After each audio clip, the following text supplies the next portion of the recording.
Turabakire bene data muri uyu mwanya w'ijambo ry'Imana. Amazina nitwa KIMARARUNGU Faustin. Nishimiye kuba hangaha kugira ngo tubashe gusangira ikimana yadushyize ku mutima muri aya masaha. Reka dusome amagambo y'Imana ari mu gitabo cy'Abaefeso, ni ibice bitatu umurongo wa mbere kugeza ku murongo wa gatandatu. Titiri iravuga ngo ubwiru bw'Imana bwo gukiza abanyamahanga. Nicyo gituma njyewe Paulo ndi imbohe ya Kristo Yesu, mbohewe mwebwe abanyamahanga, kandi namwe mwumvise iby'ubutware bwo kugabura ubuntu bw'Imana nahawe ku bwanyu, ko mpishurirwa ubwiru bwayo mwiyerekwa nk'uko nabanje kwandika mu magambo make. Namwe nimuyasoma muzirebera ubwanyu uburyo menya ubwiru bwa Kristo koko. Ubwo bwiru ntibwamenyeshejwe abana b'abantu mu bindi bihe, nk'uko muri iki gihe intumwa ze zera n'abahanuzi babwishuriwe n'umwuka, yuko abanyamahanga ari abaraganwa natwe, kandi ari ingingo z'umubiri umwe natwe, abaheshejwe n'ubutumwa bwiza kuzagabana natwe muri Kristo Yesu ibyasezeranijwe. Reka nsubize kuri uyu murongo wa gatandatu. Haravuga ngo yuko abanyamahanga ngo ari abaraganwa natwe, kandi bakaba ingingo z'umubiri umwe natwe, abaheshejwe n'ubutumwa bwiza kuzagabana natwe muri Kristo Yesu ibyasezeranijwe. Amen. Kanongere nsome ijambo ri mu buhanuzi nk'uko bwanditswe na Maraki, ni ibice bibiri umurongo wa 15. Haravuga ngo mbese ntiyaremye umwe naho yari ifite umwuka usagutse? Icyatumye arema umwe niki? Nuko yashakaga urubyaro rwubaha Imana. Amen. Nifuje ko tuganira aya magambo numva ndi ku mutima cyane muri iyi minsi, afite topic ivuga ngo ubwiru bw'Imana bwo gukiza abanyamahanga. Ubwiru ni ijambo tuzi mu Kinyarwanda cyangwa se ni ibanga. Hari ibanga ry'Imana ryo gukiza abanyamahanga ritarigeze rihishurwa mu gihe cyashize mu isezerano rya kera, ariko Imana yarihishuye mu isezerano rishya.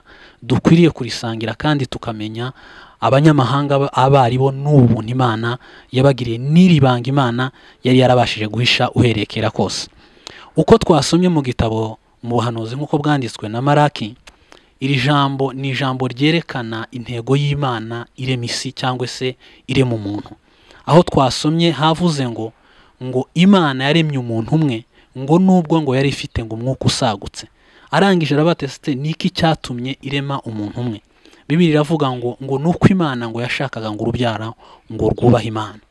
Rero ikintu cyo Maraki yerekanye hano nuko intego y'Imana yo kurema umuntu kwari ukugira ngo ibone urubyaro ku isi ruyubaha. Imana yari ikeneye urubyaro ku isi rwubaha Imana. Bishatse kuvuga ngo Imana yari ikeneye ku isi Adamu Imana yaremye kugira ngo Adamu azabyare urubyaro rwubaha Imana, isi yuzuremo urubyaro rwubaha Imana. Ariko kuri iri jambo twavuze ubwiru bw'Imana bwo gukiza abanyamahanga cyangwa se ibanga ryo gukiza abanyamahanga, dukwiriye kubanza kwibaza ati se abanyamahanga bari bantuke? Abanyamahanga ninde? Uko Bibiliya ivuga umunyamahanga ni umuntu wese utari umuyuda, cyangwa se utari umwisirayeli, cyangwa se utari urubyaro rwa Aburahamu.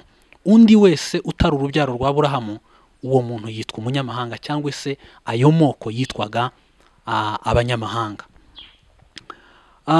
Rero ibyo kubimenya ko Imana yari yarasezeranyije, yari yaragambiriye uhereye mbere na mbere yuko isi yaremye n'umuntu yaremye kugira ngo isi zabe yuzuye urubyaro rwubaha Imana.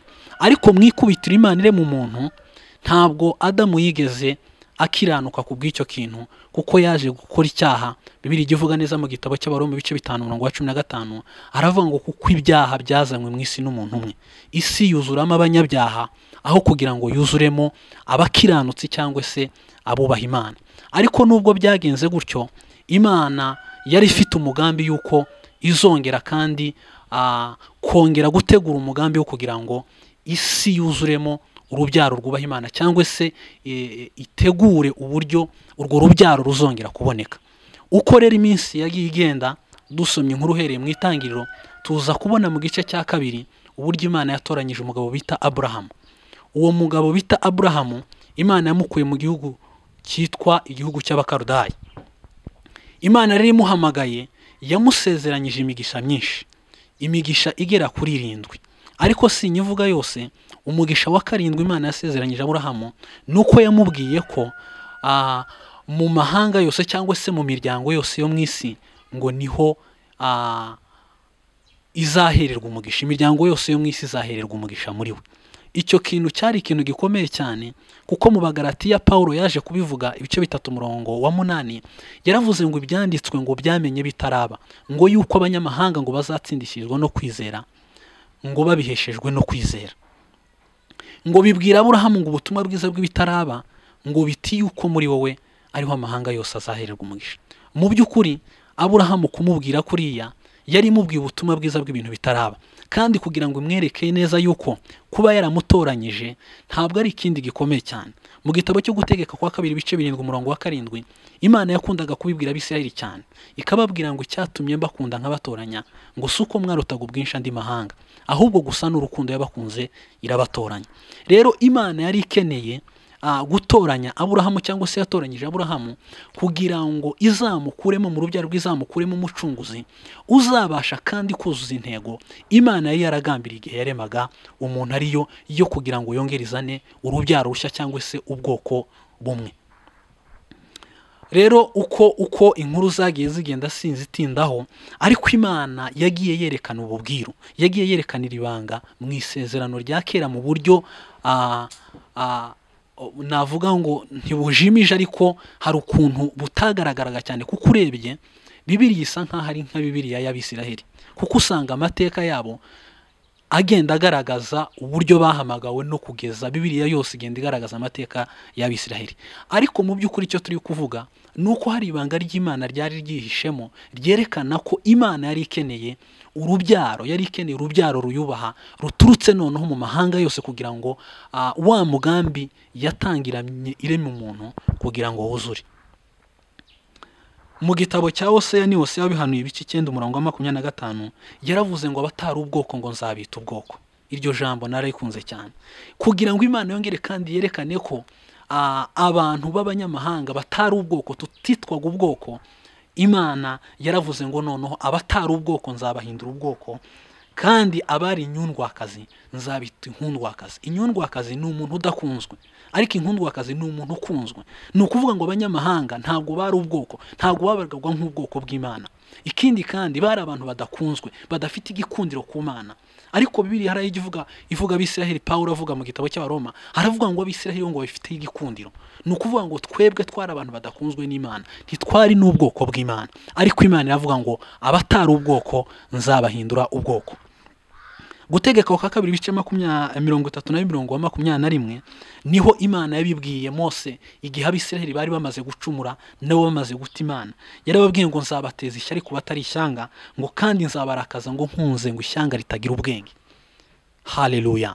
Ni ukuvuga ngo Imana yarebaga abanyamahanga nk'ubwoko butagira ubwenge, ni ukuvuga ngo twari nk'abantu batagira ubwenge. Ariko kubera ko Abisiraheli bataye Imana, baretse Imana, Imana irababwira ngo noneho nzabateza ishyari ku batari ishyanga, ku batari ubwoko, nabo nzabakunda mbahindura ubwoko. Haleluya. Yesaya ibice 61:65 ndimo kuvuga aya magambo kugira ngo murebe uburyo mu isezerano rya kera abanyamahanga bari abantu batavugwa, ariko kubera ububwiru iri banga Imana yari yarahishe, yagiye irihishura gake gake ibikoresheje abahanuzi bayo, bagahanura ubwo bwiru bakabihamya bitaraba, ariko kugira ngo Imana yerekane yuko yari ikeneye urubyaro, kandi urwo rubyaro ntandi rwari kuzakomoka ni muri Yesu Kristo, nkuko yabibwiye Aburahamu sekuruza, ikavuga ngo mu miryango yose yo mu isi niho mu miryango yose yo mu isi izahererwa umugisha muri wowe, kandi aho yavugaga ni muri Yesu Kristo. Yesaya 65:1 aho twasomye yaravuze ngo nabonywe n'abatanshatse. Haleluya. Twebwe abanyamahanga twabonye Imana tutayishatse, ni Imana yonyine yaje kutwishakira kubw'urukundo rwayo no kubw'ineza yayo. Niyo mpamvu tudakwiriye kwirata no kwiyemera. Kubera iki? Twebwe twabonye Imana tutarayishatse. Rero nihuse ndashaka kuvuga noneho Yesu Kristo ageze mu isi, kandi twongere kandi turebe uburyo uko inkuru guhera mu gihe cy'itangiriro mu by'ukuri abanyamahanga bari abantu batavugwa, ariko Imana hari ubwiru, hari ibanga yari yarahishe ryerekana yuko n'abanyamahanga nabo bakwiriye kuzinjira mu murage w'abana b'Imana, bakwiriye kuzitwa ubwoko bw'Imana nk'intego Imana yari yaratangiranye irema Adamu. Mu kuvuka rero kwa Yesu yavutse ari umuyuda, urebye mu gitabo cya Matayo mu gice cya mbere havuga uburyo uyu Yesu Kristo berekana urubyaro rwe cyangwa se igisekuruza cyiwe, bakerekana ko yari umuyuda. Ariko icyo nkunda cyane muri iki gice, umurongo wa 5, herekana uburyo mu by'ukuri Imana yagiye kandi ikomeza kwerekana uburyo abanyamahanga bakwiriye kwinjira mu muryango w'abana b'Imana, bakwiriye kwinjira mu bushake bw'Imana. Ubwo Imana yatumaga Yesu gutera Kanani, ariko babanjije ku mujyi witwa Yeriko, ikintu cyabaye nuko bakijije umumaraya witwa Rahabu. Icyo gihe amaze gukira, sinjya muri izo nkuru ndende, ajyanwa mu Bisiraheli, Yeriko imaze kurimburwa. Bibiliya itwereka hano muri iki gice cya mbere mu butumwa bwiza nk'uko mwanditswe na Matayo ibice 5, havuga uyu Rahabu nawe yinjiye mu rubyaro cyangwa se mu gisekuruza cya Yesu. Iki kintu ni ikintu kinejeje neza yuko cyerekana ko uyu Yesu Kristo, uyu Rahabu tuvuga yuko nawe ari umunyamahanga, Imana yemera ko yinjira mu gisekuruza cya Yesu, ariko ari ukugira ngo yongere kandi ishure ry'abanga ryerekana yuko abanyamahanga bakwiriye kuba abaraganwa n'Abisiraheli. Si Rahabu wenyine, n'umugore bita Rusi wari utuye mu gihugu cy'Imowabu, uburyo yatahanye na Nawomi ageze mu Bisiraheli, uburyo ubuzima bwari bugoye cyane, ariko aza guhura n'umugabo w'Umwisiraheli bita Bowazi, aramushaka. Amaze kumushaka niwe wabyaye Obedi abyara Yesayi abyara Dawidi. Ibyo byerekana ko Imana yongeye kandi guhishura ibanga ry'uko abanyamahanga nabo bakwiriye kuba mu bwoko bw'Imana. Yinjizamo Rusi, nawe yinjira mu gisekuruza cya Yesu Kristo. Uyu Yesu Kristo tuvuga yitwaga umwami w'Abayuda. Ni ikintu cyari gitangaje cyane. Yitwaga umwami w'Abayuda, yabyawe n'umuyuda, yarerewe mu Bayuda. Ibitangaza byose Yesu yakoze yabikoreye Abayuda bene wabo. Ibimenyetso byose yakoze yabikoreye Abayuda bene wabo. Haleluya. Yesu nawe atwereka uburyo mu by'ukuri abanyamahanga bari abantu batazwi, bari abantu batitaweho, ariko turashima Imana yuko natwe abanyamahanga twibutswe. Mu gitabo cya Mariko ibice 7 umurongo wa 24 herekana uburyo ngo haje ngo umugore w'umupfakazi ngo wari ufite umukobwa ngo watewe na dayimoni, ngo arangije ngo aramwegera, ngo yari umugiriki, aramubwira ngo mwigisha, ngo ndakwinginze kugira ngo nkirize umwana wirukana abadayimoni bamurimo. Yesu Kristo yamubwiye ijambo ribabaje, aramubwira ngo ijambo yamubwiye ribabaje cyane. Yaramubwiye ngo reka abana ngo babanze bahage. Aravuga ngo nta wafata ngo ibiryo by'abana ngo abihimbwa.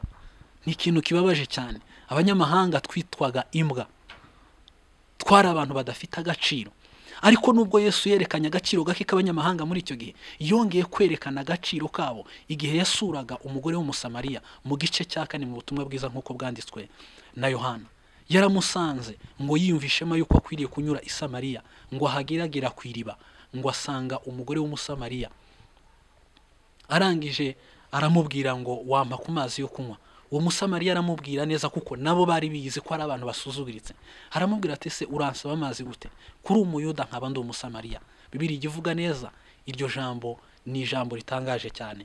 Uwo mugore aravuga ngo ese kuri umuyuda nkaba ndi Umusamariya uransaba amazi ute? Aravuga ngo icyatumye bivuga ngo nuko Abayuda banenaga ngo Basamariya. Mwumva ukuntu abanyamahanga twari tumeze, twari abantu banenwa. Mutekereze muri sosiyete umuntu unenwa. Iyo umuntu anenwa muri sosiyete ni umuntu ufite ipfunwe, ni umuntu ugendana ikimwaro. Uko niko abanyamahanga twari tumeze. Ariko Yesu Kristo yaje asanga abo banenwaga, asanga batari bafite agaciro, yongera kandi kubaha agaciro. Kubera ko icyo gihe uwo Musamariya yarakize, ngo nabo mu mudugudu bose barakira. Yesu yongera kwerekana yuko abo banyamahanga nabo ni abantu, nabo ni ibiremwa by'Imana, nabo ni ubwoko bw'Imana, kandi nabo bakwiriye kwinjira mu muryango w'abana b'Imana. Haleluya. Mu gice cya 10 cy'ubutumwa bwiza nk'uko bwanditswe na Yohana, iryo jambo narikunze cyane ndi gutegura aya magambo. Yarimo kuvuga ku mwungeri mwiza, ariko aje kuvuga ijambo ryiza. Aravuga ngo mfite n'izindi ntama ngo zitari muri uru rugo. aravuga ngo nazo nzazizana ngo zibe umukumbi umwe ngo kandi zigira umwungeri umwe. Izo ntama zitari zo mu rugo ni abanyamahanga Yesu yavugaga yuko natwe tuzongera kandi tukagirirwa amahirwe yo kongera kandi kwinjira mu muryango w'abana b'Imana. Ubwo ni ubwiru rero butigeze bumenyeshwa abantu, ariko Yesu Kristo yaje ari we dukwiriye gushima cyane, kuko yaje guhishura ko n'abanyamahanga natwe tuzemererwa kwinjira mu itorero cyangwa se mu muryango w'abana b'Imana. Haleluya. Yesu Kristo rero mu buzima bwe no mu iherezo ryiwe, igihe cyo gupfa kwiwe, mu by'ukuri urebye uko Bibiliya yanditse birasa nkaho bigaragaza ko Yesu yapfiriye abayuda bonyine, kuko nibo bamubambye kandi nabo banavugaga bananditse ku cyo bari baranditseho cyo kumubamba, bakavuga ngo yitwa umwami w'abayuda. Ni nkaho Yesu yapfiriye abayuda bonyine. Ariko hari ijambo Yohana yavuze, aravuga ngo ubwo umwana w'Imana azamanikwa ngo azirehererezaho amahanga yose.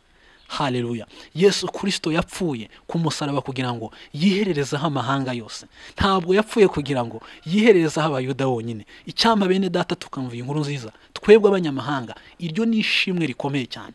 Si ibyo byonyine, Pawulo yigeze kubivuga mu rwandiko rwa kabiri rw'Abakorinto ibice 4:14. Iryo jambo narikunze cyane ndyibuka. Yaravuze ngo urukundo rwa Kristo ruraduhata, ngo kuko Kristo ngo yapfiriye bose, ngo kugira ngo abariho badakomeza kubaho ku bwabo, ngo ahubwo babeho kubwo bapfiriye akanabazukira.